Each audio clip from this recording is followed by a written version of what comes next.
Hi നമസ്കാരം, ഉണ്ണീഷ് ബാലകൻ. ഞാൻ റോന്ത് cinema കണ്ടപ്പോൾ അതിനെക്കുറിച്ച് റിവ്യൂ പറഞ്ഞു. ഞാൻ അധികം അങ്ങനെ സിനിമയെക്കുറിച്ചൊന്നും അങ്ങനെ റിവ്യൂ പറയാറില്ല. പിന്നെ പ്രത്യേകിച്ച് എൻ്റെ വേണ്ടപ്പെട്ട രതീഷ് അമ്പാട്ട്, രഞ്ജിത്ത് ജോസ് ഇവർ പ്രൊഡ്യൂസ് ചെയ്തൊരു സിനിമയെക്കുറിച്ച് പറഞ്ഞില്ലേ മോശമല്ലേ. പക്ഷേ പടം മോശമായിരുന്നു, ഞാൻ ഉണ്ടായിരുന്നേനെ. പക്ഷേ പടം നന്നായതുകൊണ്ടും വളരെ മനോഹരമായി ജനങ്ങൾ ആസ്വദിക്കുന്നു എന്നറിഞ്ഞാലും ഒരുപാട് സന്തോഷം. പക്ഷേ അതിൻ്റെ ടെക്നീഷ്യന്മാരെക്കുറിച്ചും അതുപോലെ അഭിനേതാക്കളെക്കുറിച്ചൊക്കെ പറഞ്ഞാലും ഞാൻ അറിഞ്ഞോ അറിയാതെ ഒരാളുടെ പേര് വിട്ടിട്ടുണ്ട്.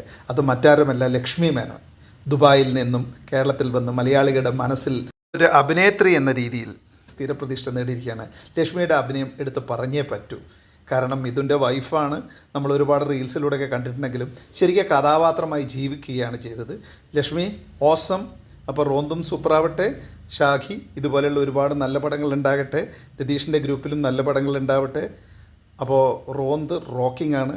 നിങ്ങൾ കാണുക, ഈ മഴക്കാലത്ത് നിങ്ങൾക്ക് കണ്ട് ആസ്വദിക്കാൻ പറ്റിയ നല്ല കുളിർമയുള്ള, നല്ല മനസ്സിന് സന്തോഷം നൽകുന്ന ഒരു സിനിമയാണ്.